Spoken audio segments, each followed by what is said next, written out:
What is up, everybody? This is the Wild Nutrition Podcast. I'm your host, Chris Heskett, and this is episode 84. Today's guest is Jessica Kirschmann. So Jess is a PhD student in kinesiology at the University of Houston. She's also one of the coaches on the Lifts with Alex team. So if you don't know yet, if you haven't listened to the past couple weeks' episodes, PwC, Peak Wellness Coaching, my previous company, is merging with Lifts with Alex, owned by Alex Allen. So over the next couple of weeks, the team is going to be on here on the podcast as guests. So you guys get to hear from them, learn from them, and get to know them a little bit more as you'll be seeing more of them. Also, a reminder that the Facebook group is going to be transitioning to the Lifts with Alex Facebook group, so make sure to go and join that. That's all going to be down in the show notes. But with that being said, let's get back to Jess. So Jess is a PhD student, like I said, in kinesiology. This was a great episode where we kind of nerded out on some things when it comes to health, exercise, etc., but she's studying a lot for adaptive athletics. Almost butchered that word. So we talked about her background with schooling and how she kind of got into kinesiology, because it's a back roads way. Like, it was not a direct route. Her athletic career, and a little bit about her dogs as well, I believe. I think we added that in the end there. But without further ado, here's Jess. What's up, Jess? Hello. All right. Tell the audience a little bit about yourself. So currently you're a PhD student, which is pretty cool. So tell the audience a little bit about your background and kind of what you're studying. Yeah, so currently studying, I'm actually the first in my family, I believe, to get my PhD, to even start trying that. But it's in kinesiology at the University of Houston. And I'm working with Dr. Craig Johnston, and he works with like intervention methods for kids and athletes. So I'm interested in helping student athletes as they transition out of college and retire from their sport, to kind of make that mental journey a little bit better, because a lot of people go through identity crisis and just their whole life gets turned upside down because they played sport forever. I was fortunate enough to not have that bad of an experience, because I found weightlifting while I was still in sport. So I just moved into that, but I want to help other people find things and resources they can use. And we just got a grant for an adaptive athletics project that we're going to work on. And it's going to be with wheelchair tennis athletes and how we can better support them in their sport and their life, to give them a little bit more resources to make things a little bit easier on them as well. Which brings me to tennis background. So my mom played tennis in high school. I originally started playing soccer when I was 3, and I did most sports that you can think of by the age of 10, and then stuck with soccer until I was 16. But I started tennis at 14 and just fell in love with it. And that was my college sport. So I played high school and college. And then even during my master's degree, before we went into lockdown as well, I was on the tennis team there. So when I did my master's, it was at the University of Sheffield in the United Kingdom, in the middle of the pandemic. So I was there in 2020, somehow got lucky enough to fly to another country, which was the first time I'd been out of the United States. So that was a cool experience. And I did that in human anatomy with education. So that helped me with my PhD, because I learned how to teach, and I was able to teach undergraduate students in anatomy, both online and in the dissection room, which I got to dissect with them. And then I also got to dissect myself as a master's student on a human cadaver, which was one reason I wanted to go to this program, but it was probably the coolest thing I will ever do in my life. I absolutely loved it. People think I'm weird for that, and I'll talk about it, and they're like, "Can you not? You're making me feel sick." And I'm just like, "How is this not interesting to everybody?" So I have a little bit of a morbid personality as well. And before that, I did my bachelor's at University of California, Santa Cruz, which I'm not originally from Santa Cruz, but I'm about an hour from there originally. So I'm California born and raised, and I did that in biology. Thought I was going to go pre-med, and then I got into research and still took the MCAT. Did not like that experience. That was horrendous. So anyone doing that journey, I praise you. That is hard. Med school is difficult. I currently have a client that just started med school, and we're working on a lot of stress management techniques for her, because it takes over your entire life. So I'm really glad I didn't go that route, because I don't think I would have done well in that with my mental health. And I like my family, so I want to be able to go out and do things with them. And med school wouldn't have allowed that as much as I'd like to. No, No. Not like a PhD does the same, especially now that I'm not in California, but I have a little bit more time freedom. So that's really nice. Being a PhD student is a little different than a med school student. Definitely. Yeah. Still time consuming, but definitely not as bad as med school. Yeah, it's a whole nother level of med school. So I Yeah. also like appreciate anyone who can survive that because Yeah. Because we need people, we need good doctors. And to go through that is just, it's amazing. You have a lot of power and knowledge. Like there's so much. Those people, I can't imagine. uh, not for me. I can tell you that. Definitely same. Definitely not for me. So what made you you went to school for bio, which if I went back to school, I would probably get a degree in bio, not exercise science as an undergrad. Okay. So like I feel you there. But what made you go the kinesiology route? Yeah, so in high school, I took sports medicine classes and worked with the athletic trainer at the high school that was teaching. So I volunteered with her and at a physical therapy clinic, and that's how I got into wanting to be a physical therapist. And then that teacher used to work at University of California, Santa Cruz as an athletic trainer, and so she got me in as an intern with them. So I was the first year intern that they ever accepted. So that was pretty cool. And then throughout that, I was like, I want to help more people. I want to do something different. I want to be a doctor. And then I liked bones. So I was like, I'll be an orthopedic surgeon because I was crazy. This is like a long-winded to get to kinesiology. That's fine. But like I said, I played sports my entire life. And then I really liked sports medicine. I thrived in it. I absolutely loved it. And then wanting to get into orthopedic surgeon. And then during my first year, another professor came to one of my classes and was like, hey, I want to get more undergrads in research. I'm starting this class that is basically you'll be in my lab, but you're taking a class, so you get credits for it. And so I did that, and we looked at different diseases with pre-mRNA splicing. So I looked at the hemophilia A disease, and we basically like created it and tried to look at mutations that would have caused it and all of those sorts of things. And then he ended up making a second class. So I was like a senior by the time I was a sophomore in college. It was wild. And then after I finished those two classes, he recommended me to Dr. Camilla Forsberg's lab. And they looked at mice, and we looked at kind of aging in mice and different blood diseases in them as well. And just aging. I did a study. It's published. Is this one? I can't remember which one's published. I don't think this one, because we didn't get the results we wanted. But we looked at nicotine in mice and if that caused inflammation, because there's this age inflammation pathway. And since nicotine causes inflammation, we wanted to see if nicotine induced that same age inflammation pathway. So basically, like aging you quicker. Mm-hmm. It did not. So we gave the mice like sucrose water. So we had a control where it was just water and sugar, and then another one where it's water, sugar, and nicotine. So it didn't taste bad. But yeah, it caused inflammation, just not the way we hoped it would. So that was cool work. Good and bad news there. Yeah. So from there, then I took the MCAT and just didn't vibe with it at all. And then I went and did my master's, and then I just was like, oh, I really like anatomy, but I missed being in a wet lab. So I went back and I started working in Dr. William Robinson's lab at Stanford for about a year and a half. Not the best ending. And throughout that, I wanted to originally get into stem cell work because that's what I looked at a lot in Dr. Forsberg's lab. And so I was really interested in that. And that PhD is like 6 to 7+ years, potentially, depending on projects and grants and all of that. So it was going to be a really difficult journey. And then I started working with Alex in, I think it was last January. So 2022, I think. No.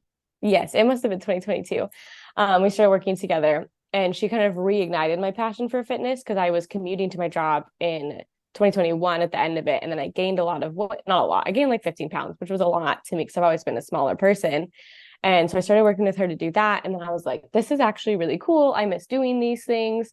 And so I spent all summer looking at stem cell PhDs. And then at the end of it, I was like, I don't really want to do any of this anymore. So then I had to do the process all over and started looking at PhDs in kinesiology.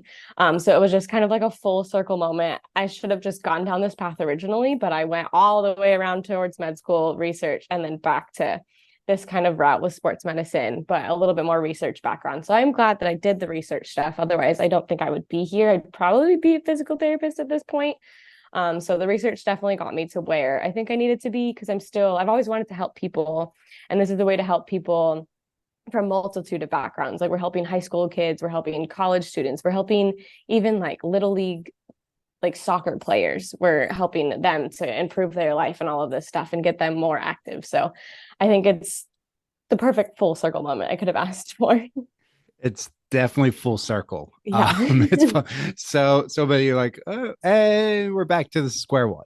Mm-hmm. Um, but I think you're probably pulling from all your backgrounds with everything else, and you're able to pull all that stuff into what you're probably doing now, which is Definitely. cool. So I want to backtrack a little bit, because now what you're studying is kind of like that transition period, which is Mm-hmm. cool because it's something I've always thought about. I'm like, I wonder like if there are people actually like studying this, and literally like There's a you answer, lot. okay, good. Because it is one of those things. So when I was an undergrad, I went to Bloomsburg University here in Pennsylvania, and there was no strength conditioning coach. So I was, as an undergrad, I was basically the strength coach for the women's basketball team Oh, there. wow. And like they lived and breathed, and it was a D2 school. So that's why they didn't have a strength coach. Okay. Football did, no other sport did. Yeah. Um, and they lived and breathed, and they have been playing for, past 23 years of their life, Mm-hmm. basketball. And then it's like they graduate and like, okay, done. I'm like, in the back of my mind, I'm like, what happens? Because for me, I was doing like track and cross country, but then I got into bodybuilding, and obviously Mm-hmm. continued competing that afterwards. So I didn't have that, but that's interesting. So what's like the research you're doing right now on student athletes transitioning from being an athlete for probably 23 plus Mm-hmm. years into, okay, sports are over, get a real job? Yeah, figure your life out all on your own after having so much structure your entire life.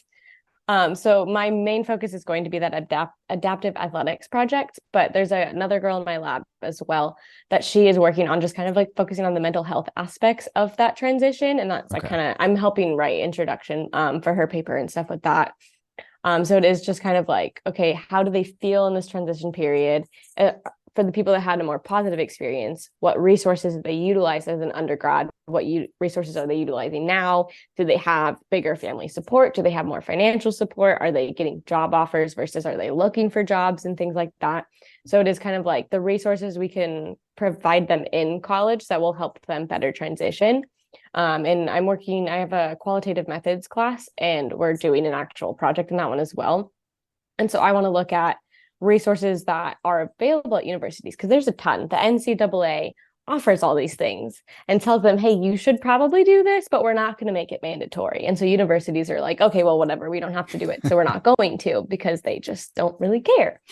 And there's been a lot of like universities have these mental health like resources, but they don't announce them to students, Yeah. especially student athletes, because coming into college is hard. It's a Mm-hmm. difficult transition. But when you're coming in as a student and an athlete, you're going through a lot. You have a lot more on your plate.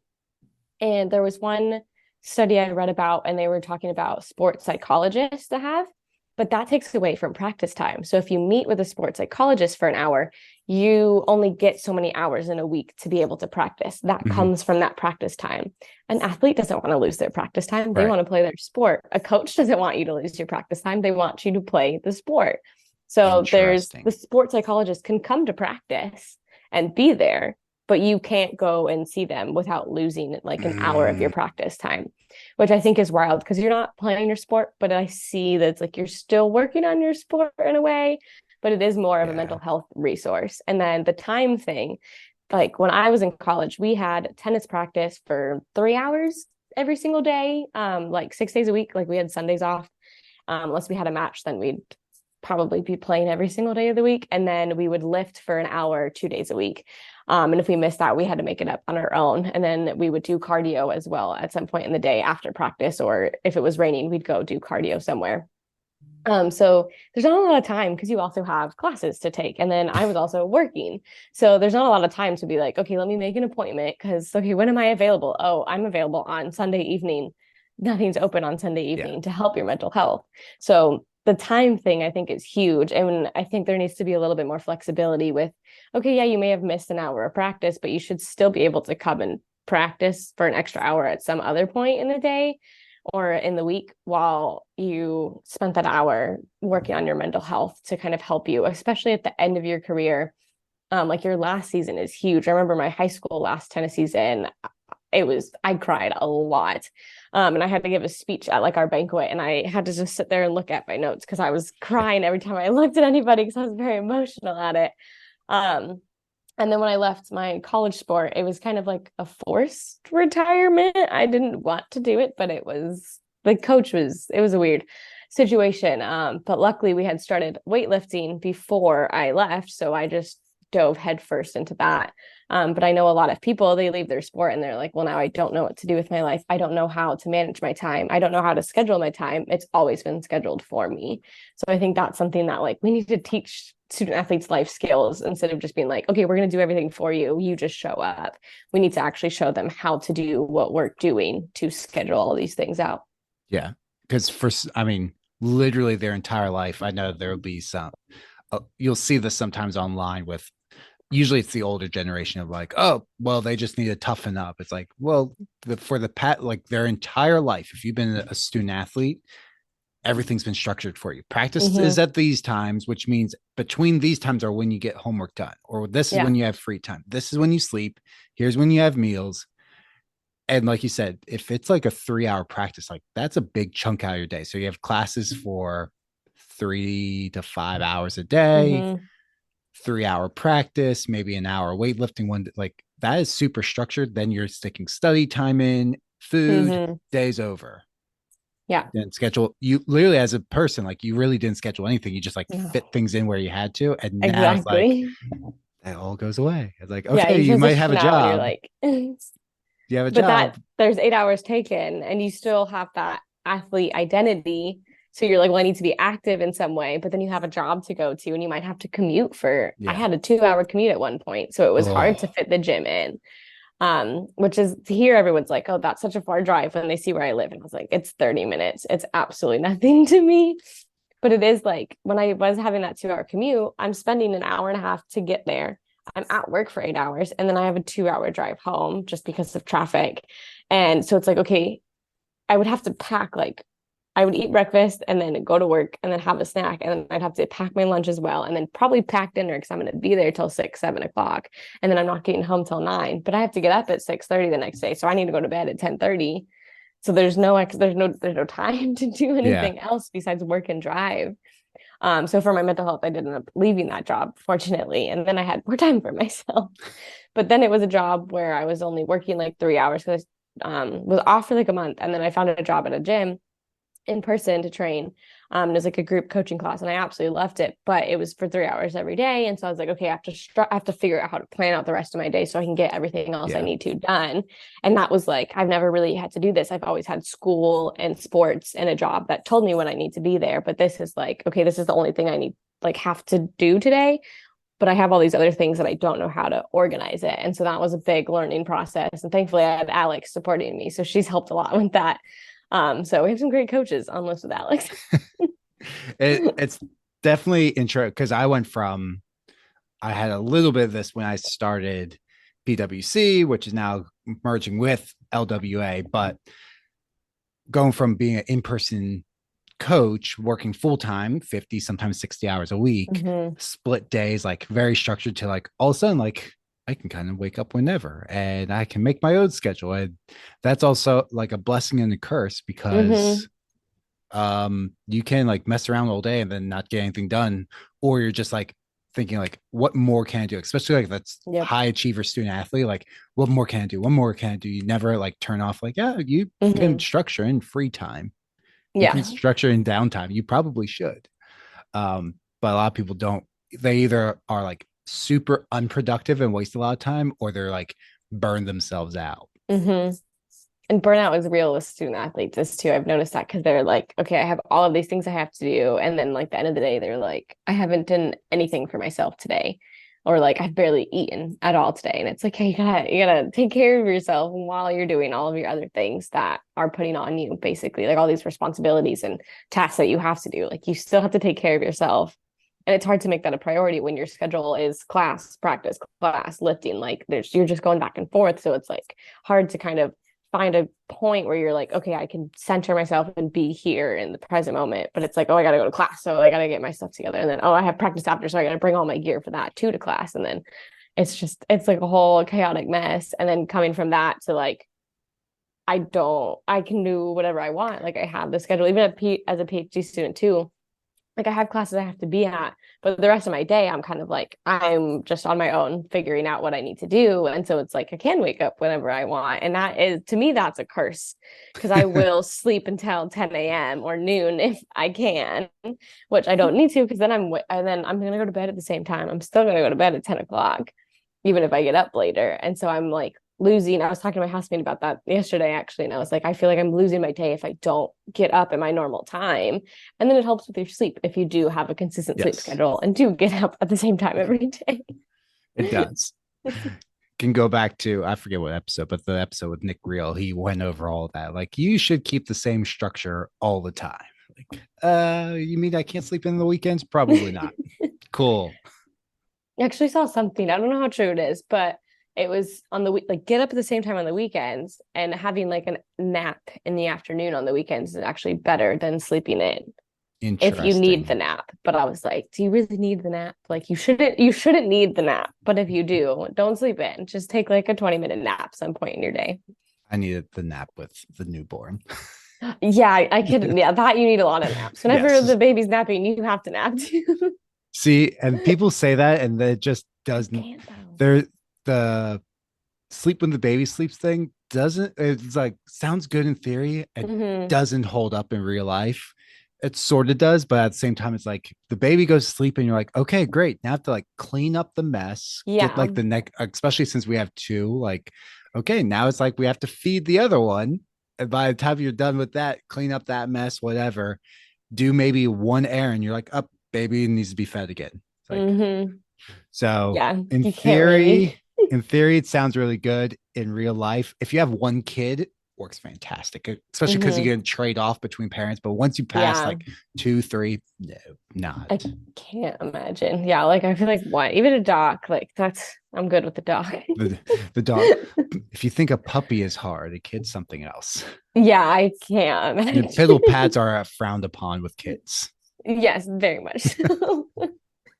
Can't just like leave them and let them do their thing. Like you have to keep an eye on your child. Child Protective Services will be at your front door. Yeah. But talk about structure. Oh my God, having a kid will make your life structured because it's like bedtime has to be it's a very hard, like, here's when bedtime is. You can't go early because they won't fall asleep, and you can't go late because it's a nightmare. And then they're going to wake up at about this time. So if you go to bed late, guess what? You're waking up regardless because they're going to be screeching. They're going to wake you up. Like it is a lucky day if we get to sleep in on the weekend. I think this past weekend we got one day. Well, we got a day. We slept until 8:30, I think. Okay. On Saturday. And that's because my youngest woke up twice in the middle of the night instead of just the once. Oh no. So normally it's like, okay, wake up at like 2 a.m. and then wake up at 6 a.m. on the dot. We're up at 6. Regardless. Doesn't matter if you go to bed at like 1 a.m. or 10 a.m. Yep, the baby's up, so you're up. So So that provides a lot of structure. And actually that happened to me like after I went from in-person coaching. It was only like 3-ish months until my first daughter was born. So it's like immediate structure to my day. Yeah, like, that's good. It's like trying to figure things out, immediate structure. By the way, audience, I don't recommend just going to have a kid to build structure. Please don't take that as. Yeah, no, not advice. Just say as an example. Plus. Yeah. Maybe get a dog. If you can have a dog, they give some structure. A little bit sometimes, but they're also a distraction. They're also a distraction. Yeah. Which I guess a kid can be a distraction too. Oh, yes, they are. So a big one because they're loud. Dogs, you can be like, okay, just let me put you in your kennel for an hour so I can do things. A kid, you're like, okay, you're crying. I have to deal with this right now. Yeah, it's mornings are like used up with them, and then evenings are used up. It's like middle of the day, I can get a lot of things done. Yeah. And then it's like either like before they wake up, which I'm not waking up that early, or it's like after they go to bed. Like, okay, I know from like 6 to 9, I can't get anything done really. So it's like any like extra work. I'm like, I'm working at like 9:30, 10 o'clock because that's when they're in Yeah. bed. You have to. Yeah, it's like your Um, me time, and the only time you can get to yourself is when they're asleep. So it's like if you want to sleep during that, cool. If you want to be more productive, it's like both there are productive, but if you want to get tasks done, like you got to kind of pick and choose which productive you want to yep. be. Yeah. And then my oldest daughter just like destroys. Like my wife likes everything very organized, Hmm. and my oldest daughter is just like all toys thrown Everywhere. everywhere. Like, oh, this is interesting. I'm gonna look at for 2 seconds, throw it across the room. Oh, Yep. this is drives my wife I insane. remember watching my little cousins grow up and just going to their house, and it was just toys everywhere. And their parents were just like, I can't. It's if I clean it up, it's just gonna happen in 5 minutes. So why It clean it really up? is. It honestly like, and my wife is like the neatest person. I am not, but that mess does annoy the crap out of me. But it's Yeah, one of those things like I'm like, I could go upstairs and clean up, and tonight we'll have to clean it up again and again exactly. and again. It is just like pick your battles. Like I'm Yeah. just going to choose to ignore this and do other things because you only have so much time too. Like I could spend Hmm. 15 minutes trying to clean that up, or I could spend 15 minutes like relaxing, or Yeah. When you're 15 gonna have to clean minutes. it up later anyway.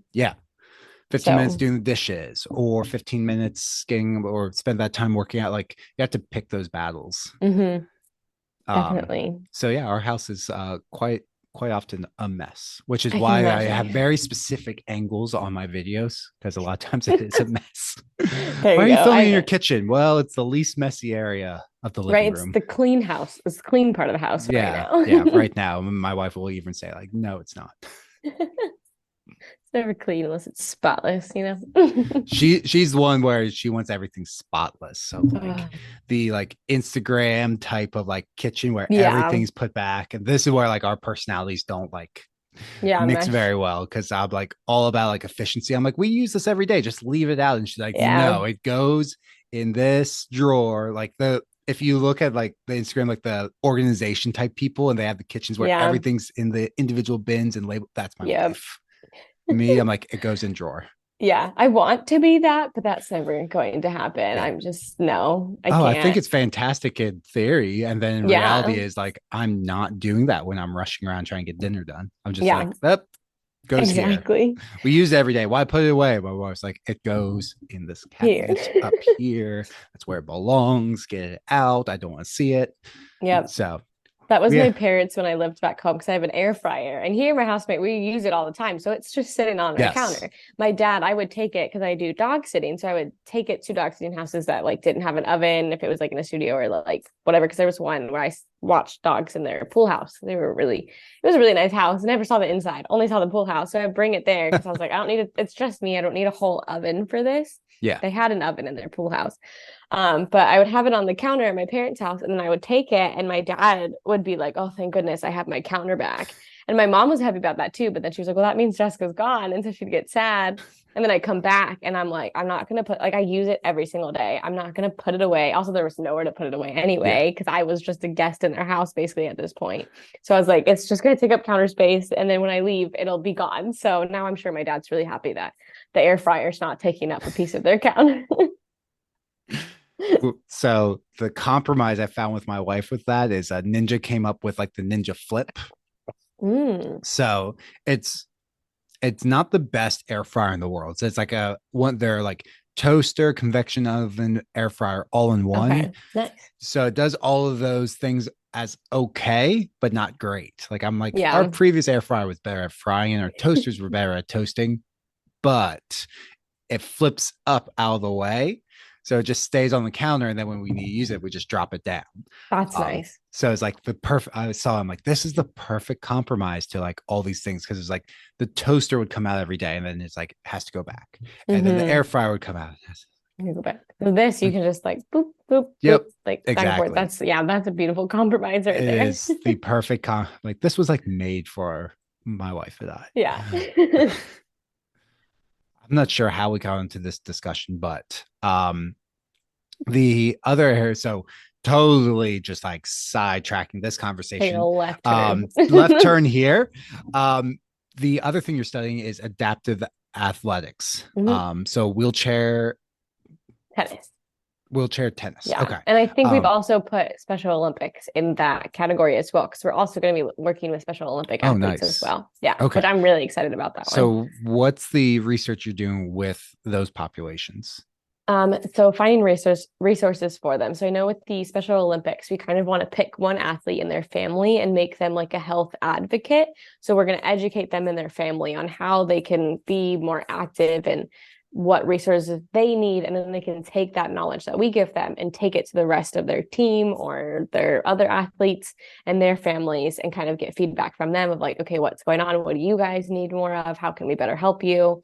As well as educate them on resources and tools that they already have. And then the adaptive athletics with the wheelchair tennis, we're going to be taking like a resource inventory from them. So we'll be going to like their matches, which I'm really excited. I didn't know you could play tennis in a wheelchair. I was like, tennis is involved. I'm going. I want to see this in action. So we'll be getting to go to their matches and then kind of giving them like a questionnaire afterwards and being like, okay, what do you have available to you? Like what was difficult about today's match? So that's like in progress. We just got the grant I think Nice. like 5 days ago. So my advisor was really, really happy. And we were already going out for drinks so we could meet, like, so I could meet all the other grad students and faculty. And so I think he had a couple and he was having a great time. So he was definitely celebrating, which I think is a great thing to do. So I'm really excited for that one, just to get to know a little bit more athletes and just like special populations, which I'm also taking an exercise for all class where we learn about special populations and what kind of adaptations we can use to keep them exercising. And like we learned about like obesity last week and just kind of like, okay, what can we do to make life a little bit easier for them and get them a little bit more active if that's their goal and like what do they need and things like that. So we're going to be doing that with people that need physical adaptations as well. Interesting. So is it, I take it's more like qualitative data you're Yes, collecting? lots of Okay. qualitative data, which That's a is class I did not totally do new well. for me. Yeah, I've always done quantitative. I've done one qualitative research project, and that was for my master's dissertation. I knew absolutely nothing. I learned about thematic analysis, and now I'm learning all these other things, and I'm like, oh, this makes way more sense. I wish they would have taught me this in my master's degree. But it was just very much like we learned the human body. Like our first semester, we learned from shoulders down to toes, literally all of it. Second semester, we learned head and neck and then neuroscience, basically. And that was it. And then it was just like our teaching was just like, what's your teaching philosophy? Okay, cool. That's it. And then boom, bam, here's your dissertation. You have to do a qualitative research project. And we were like, what? And so then we started slowly learning about thematic analysis and then how to do a lot on our own for that. And then just basically create a questionnaire and then figure out what to do with it. So this is definitely more involved in figuring out like my philosophy with research, and then it can change even ontology and epistemology, which is like how we can find out truth, what truth there is, how do we know it's true, and all these like different positions, which I've learned is a very broad spectrum, and it is a spectrum that can change from time to time. But you do, starting a research project, you have to pick your position before you start that project, and then once you go to submit it, reviewers can come back and be like, well, what about this? And it's like, well, that's not the position I took, so I can't. And even my professor, she submitted a paper, got something like that back, and was like, well, I'm not going to submit with you then because this is my view. I don't want to take that view. I'd have to do this project all over again if I did that. And so I don't know, I think she just scrapped that paper completely. Hopefully she finds another journal for it, but so it's going to be a lot of that, of like reviewers being like, well, this is my viewpoint. It's like, okay, well, that's not the viewpoint I took. And it can also influence how you see other research as well, like reading through papers. What is your research position? And then their research position is going to be different. So you kind of have to like, that's like a little bit of an argument. It's like, okay, what's wrong with this paper? But it's like, they would see it as right because that's what they did. But I could see it as like, oh, I don't really like that method. You could have done this to make it better, but it would have provided a different truth in that sense. And this is why I did well with quantitative data when I had that It's research just right there. class. And by the way, don't be on a ketogenic diet, dieting for bodybuilding, and take qualitative data research. That sounds terrible. It was that's why I flunked that class and don't have my psych minor. It was like the one I messed up the first exam I had for that class. I got 30% on it. Oh no. And it didn't matter. So it wasn't A's, but I got literally 89% on the rest of all my test, and I missed the class by 1%. Oh I my didn't gosh, pass. that's so disappointing. Like, what? For You could have one like, point, well, could have just like skewed that a little bit. right? Teacher's like, yeah, you need to get this. There's like a 91 on the final exam. I got 90. Like, I would have what? been destroyed. I could not. I'm like, well, I guess there's going to be 400 level classes I'm not taking anymore. So that frees up some time. Yeah. Like, what?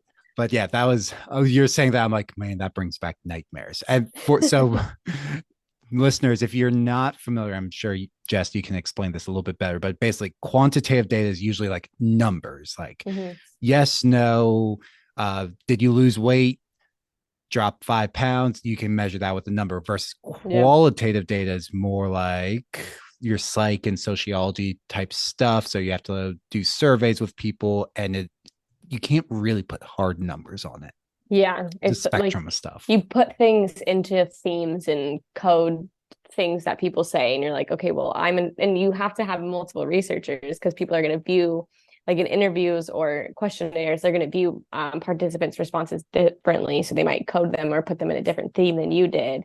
And then you have to come together and discuss and then maybe create a different theme instead, or you just pick one of those two and then go from there. And then it's a process and it takes a long time. Like quantitative also takes a while, but It does. qualitative is a lot of back and forth, I feel like. There's more human involvement versus, Definitely. yeah.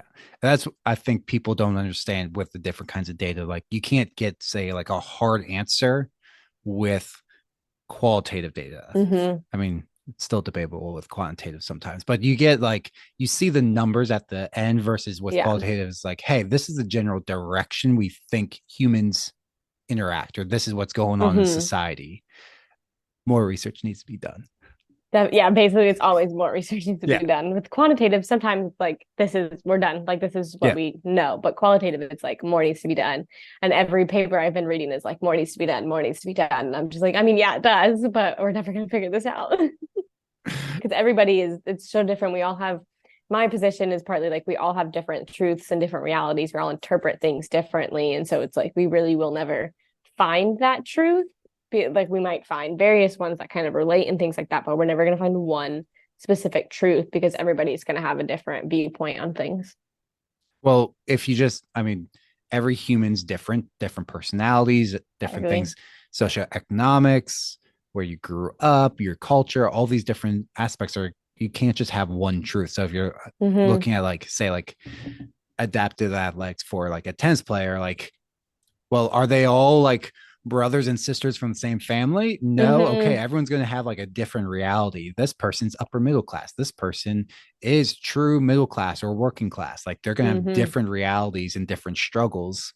This person is a minority. This person is not. This person has a mom and dad. This person's parents are separated. Like Mm-hmm. you can't just get like, here's the one truth because there's not. There's Everyone's not one. experiences Yeah. are different. Yeah, I've seen that a lot with like student athletes, not necessarily like adaptive ones, but just like generally it's like, okay, well, these people have have family money. So they're okay. They're getting job offers or like they have a big booming family business they can go into when they graduate and continue playing their sport because their schedule is flexible and allows for that. And then there's people like me, I had to work full time while I was a full time student to end up to help pay my rent and my tuition and all of that. And other people didn't have to worry about that. So it is just like our truths are very different. We're experiencing the same things, but also slightly differently in like different situations. Like the conversation of like, oh, everyone has the same 24 hours. We all have 24 hours. We do not. Like you have two kids. I don't have two kids. We have Yeah. very different 24 hours in our day.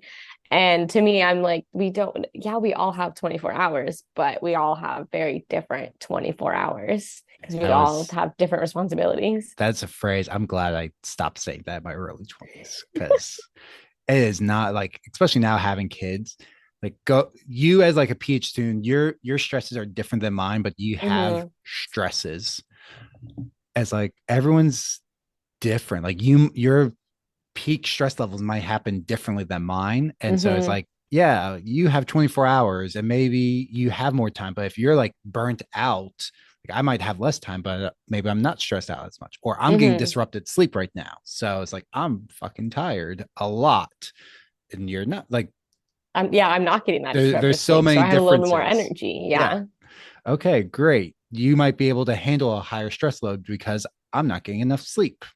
Mm-hmm. That's fine. Or you might be able to be more consistent when you're building habits. And this is something I talk to clients, like you can't compare yourself to someone else Yep. because, oh, they're getting results faster than you. Well, why is it? And I remember like in-person coaching, see this a lot, is like, well, why can't I get results like that person? And then you hear like, I'm not going to pick out any one individual, but a lot of times it would be someone who's single. And a lot of times they either like went all in and this like fitness and nutrition became their new hobby, or they kind of hit like rock bottom in their life and they're like, Mm-hmm. this is like, I'm changing my life around. It's like, you have like a happy family, a good marriage, all this thing. You're like part of the PTA, you work for full time and all these other things. Like you think you can get the results of someone who's like single and hit rock bottom in their life, and they are Yeah. like 24/7. Like if they're not working, they're focused on like losing weight and improving their Mm-hmm. health. It's just two different journeys, like two different realities, Yeah. like you said. That was something I had to learn because I would see like fitness influencers on Instagram and I was like, I want to look like that. And then I was like, I can't because one, even if we ate and worked out all exactly the same, we'd all look very different. And two, I don't have the time availability for that. I have all these other things I need to do. And I think that's hard, especially people with kids. They're like, why can't I do that? And it's like, well, because you have a child you're trying to take care of. Like that's your responsibility, but you should also be a priority. And you can do this and you can get close to that. Like it's not going to be exactly that same body type or body, but like you can get to these goals and they're going to change over time. It might just take a little bit longer because you have less time in your day to like put that in your schedule and all of that. So it is just like you have to, it's like a mindset shift. It's like, okay, I'm not going to get there in the time that they did because I don't have as much time as they did to get there. So it is just like you have to, that mindset is huge in so many aspects of your life. Yeah. And if you just took the timetable, like the time frame, like off the Mm-hmm. table, like, okay, what if we like set a goal for like for the next decade? It's like, Yep. oh, I can reach that goal, no problem. Versus like if you're trying to do it in the next 30 days, like let's look at maybe like 6 months, a year, Yeah. 5 years. Because if it's like health you're chasing, you said you have a morbid sense of humor. I brought this up in my podcast a lot of times. Like health is a journey, and once you start going down the journey of improving your health, it doesn't stop until you're 6 feet under. Like, Mm-hmm. so my Roomba's going off in the background. I'm not sure if I can cut that out of the podcast. I'm like, that's supposed to be on the charger. Oh, you know what? I lost it. Anyways, Oh no. total sidetrack. It is somewhere down here. Speaking of time savers, as parents, if your floors are not destroyed, Get a great. Roomba. Roomba, yes, saves so much time. However, once the toys come out, we can't use it upstairs anymore. So it's like the basement and our upstairs use every single day. Middle of the house, the main floor, nope. Too many toys. The Too many Roomba gets toys. stuck. Oh yeah. Where I forget where it was. Oh, I was just saying like it's a journey till basically like Mm-hmm. the end of your life. So if you're like, okay, well, that's gonna be 2 decades, 3 decades, 5 decades from now, like what does like the next 4 weeks of like I can't be consistent for the next like 2 weeks, like I'm going on vacation, like that's just a drop of the water. That's 2 weeks out of the next Yeah. like hundreds Mm-hmm. or thousands of weeks of your life. Like that's fine. You're good. Exactly. We talked about that actually in like one of our Alex calls of like the 80-20 rule, and we calculated it 20% of the year is 72 days. So you can take one day every single week that's kind of more off track and a little bit more relaxed. Plus, you still have like 20 days. So that's your vacations right there where you can kind of do it. It's like, yeah, when you go for a week-long vacation, come back, you might feel a little off. You got to get right back on track and kind of figure that out and find that balance. But it is like, you have more time of like freedom than you think you do. But consistency doesn't mean being 100% every day. It means showing up at whatever percent is your 100% that day. Because like Yeah. today, right now, my 100% is like 80. Tomorrow it might be 30 if I'm not feeling well. Like I like with my toe after I dropped the dumbbell on it, my 100% was not 100% Yeah. anymore. So it's like it took time to get back there and be like, okay, well, I can't really put weight on it. So I had to cut my lift short because I was like about to, like, it was hurting. So I was like, I can't keep lifting right now. So my 100% that I thought I was at today had to drop because of this incident. And that's another mindset shift of like these taking challenges as they come. Because I used to be, since I moved here, my anxiety levels have decreased, which is wild. I thought they'd increase as a PhD student, but I'm very thankful because I would have like wild reactions to very little things just over a month ago. And now things happen and I'm just like, well, I'll deal with that. I'll figure it out. It'll be fine. And so it is like, it's been a huge mindset shift of just kind of like taking a step back and being like, okay, what can I do about this situation? How much of it is in my control? What can I do in my control to fix it or help it or whatever I need to do? Yeah. A lot of times people just react emotionally to things and they never Mm-hmm. take, they're just like in this react phase, just react, react, react. And it's never being proactive, which I know like the check-in process with both my Mm-hmm. clients and your clients, it's the same of like, what's going to happen in the next week? Yeah. Like always looking ahead. We always want to look ahead at things and try to plan a little bit. You can't plan for everything in life, No. but also like when things happen, like taking a step back, taking a breath, looking at it Mm-hmm. objectively, which is hard, Yeah. especially if you're not used to doing that. Because a Yeah. lot of times you're like, I just want to be angry. It's like, Mm-hmm. why? It's like, Why let do you me want to have be these angry? feelings. Like, don't ask me why. I just wanted to feel it. But let's, take a step back. You're like, you know what? I did drink way too much over the weekend and I had a Mm-hmm. whole bunch of salty food. That's why my weight's up 10 pounds. And Yes. 2 days, it's probably going to be all off. Okay, maybe we don't step on the scale on Monday and we wait Mm-hmm. till like maybe the end of the week. Oh, all the weight's off. That's what I thought.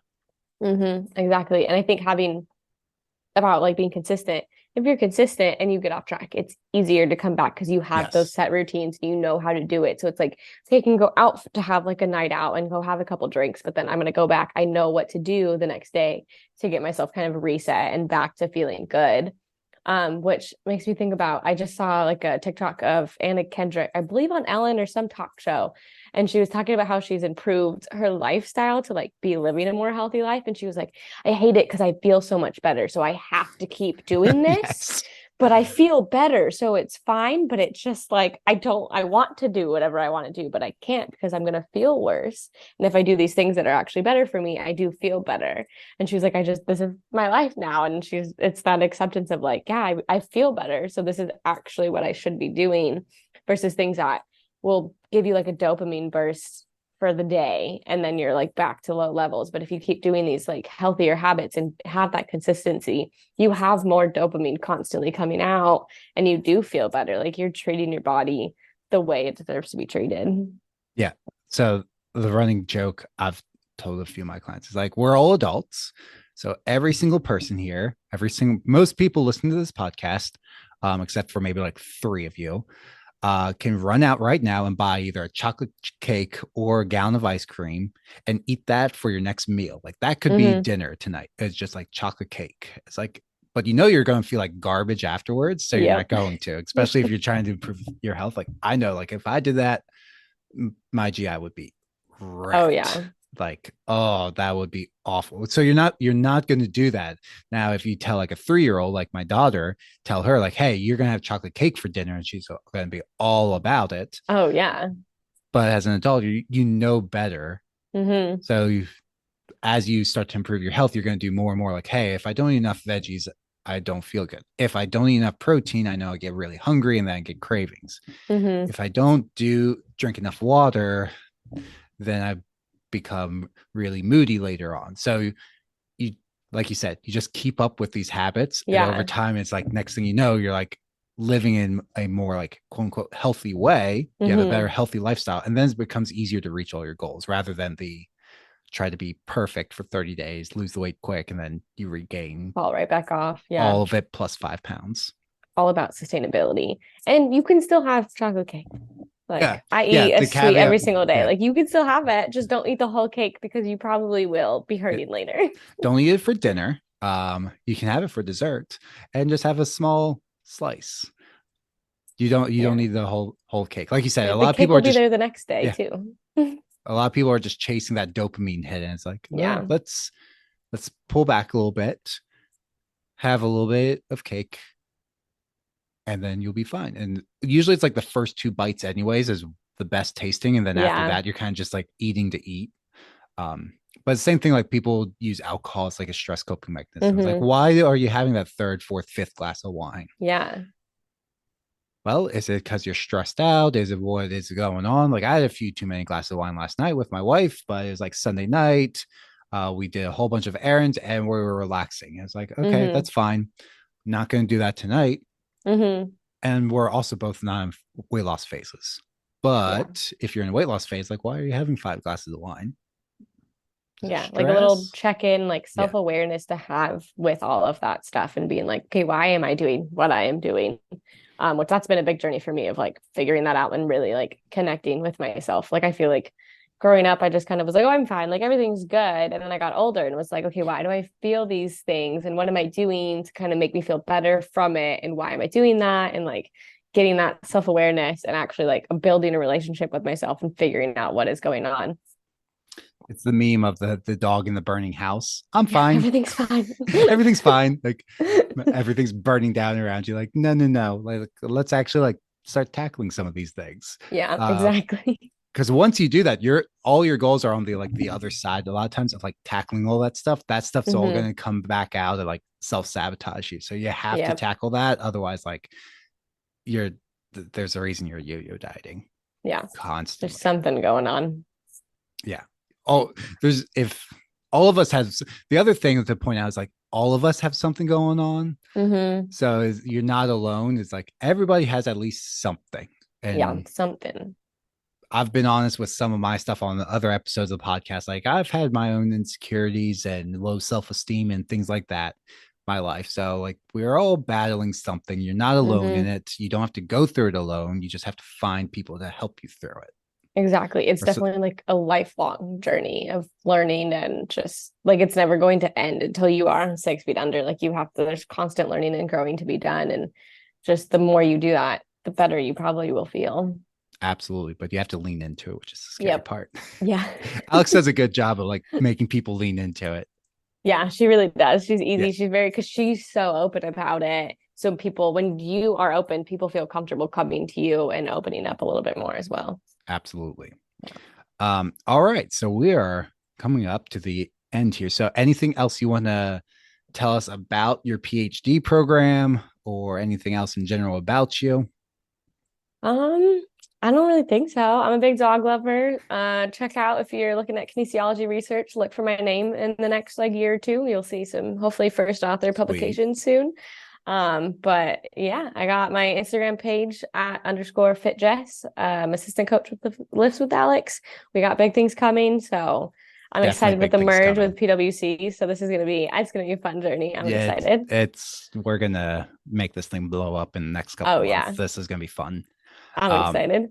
so guys, make sure you go and give Jess a follow. Again, her social is going to be down below. And also make sure that the Facebook group link has also changed. So my original Facebook group, we are archiving that. So go join the Lifts with Alex group, which I think will still be the same name when this podcast Yes. should be the same name when this episode comes out. So make sure to go follow that Facebook group if you're on Facebook, and if you're on Instagram, give Jess a follow. Awesome. All right. Thank you.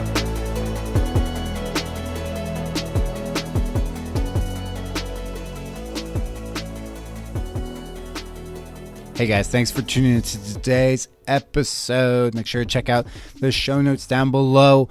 Also, while you're at it, please go ahead and rate the show real quick before the episode turns off. Rate the show, give a 5-star review if you enjoyed this episode, and then also write a review as that lets me know what you like. If this was not an episode you liked, or whether you wanted to hear more about these episodes, or if you want Jess back on the podcast. She'll probably be back on, but if you want her on sooner, those notes help me. So when I see those reviews, it helps me figure out exactly what you, the listener, wants to listen to. Because while, yes, I will be a little selfish and I like to pull cool people on that I want to talk to, ultimately, the whole point of running this podcast is also to help you, the listener. So I want to make sure the guests are coming on that you are listening to, you are interested in hearing more from. So that's where those come. You can also send me a message on any of my social media platforms, currently at Chris_PWC. That's probably going to change end of September too. I don't know what my new name's going to be. I am terrible at social media names. Chris Heskett Fitness, maybe. I'll go back to that, but that's really lame. I don't really like that. So while we're at it, if you made it this far, if you have ideas for my new social media handle, I'll bring this up. Maybe I'll have to remember to do this on Friday, but new social media handle, send me a message. What should my new social media handle be? Because I have no idea. I'm terrible at it. It might just be at Chris Heskett. It might just be at or Coach Heskett, Coach Chris Heskett. But those are really boring. So regardless, I'm going to stop there because now I'm just going to go on a tangent. So give Jess a follow. Her social media handle for Instagram is going to be down in the show notes. And make sure you join the Lifts with Alex Facebook group as well. End of the month, we're going to be launching something. I don't want to say what it is yet, but there's something coming. Actually, no, not in the beginning of October. We're going to be doing something in that group. So you got a little bit of time, but before you forget, which is something I'm always guilty of, make sure you go join the group. We also go live in there every single Wednesday, just like my old Facebook group going live. Those are Zoom only. They're not streamed Facebook Live, though. So Zoom only, but the recordings are also posted. There's Wednesdays at 7 p.m. Eastern Time, 6 p.m. Central. And to say that because most of the team is actually Central.